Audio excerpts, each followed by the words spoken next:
ആരോഗ്യ പ്രശ്നങ്ങൾ അലട്ടിയാൽ സാധാരണഗതിയിൽ നമ്മൾ എന്താ സാധാരണ ചെയ്യുന്നത്? ഉടനടി നമ്മളൊരു ഡോക്ടറുടെ സേവനം തേടും. അതല്ലേ ചെയ്യുക?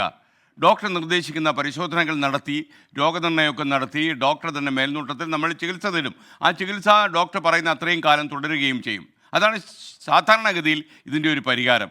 എന്നാൽ ഈ അടുത്ത കാലത്തായി ഒരു വലിയൊരു പ്രശ്നം നമുക്കിടയിൽ വളർന്നു വരികയാണ്: സ്വയം ചികിത്സ. സമൂഹ മാധ്യമങ്ങളിൽ ഇങ്ങനെ ഒരുപാട് സൈറ്റുകളുണ്ട്. മരുന്നുകൾ പ്രിസ്ക്രൈബ് ചെയ്യുക, അതുപോലെ ഏത് രോഗത്തിനും ചികിത്സ പറയുക.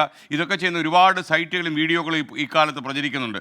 നമ്മളിപ്പം യഥാർത്ഥത്തിൽ MBBS MDയും പാസ്സായ ഡോക്ടറെക്കാളും നമുക്ക് വിശ്വാസം ഇത്തരം വീഡിയോകൾ പ്രചരിപ്പിക്കുന്ന ആളുകളെയാണ്. ചിലപ്പോൾ ഈ ഡോക്ടർ എന്ന പേരിൽ വെള്ള ഉടുപ്പിട്ട് ഇറങ്ങുന്ന ആൾ ചിലപ്പോൾ വ്യാജനായിരിക്കാം, നമുക്കറിയില്ല. പക്ഷേ ആ വീഡിയോ നമ്മൾ വിശ്വസിക്കുന്നു, നമ്മൾ ചികിത്സ തുടങ്ങുന്നു.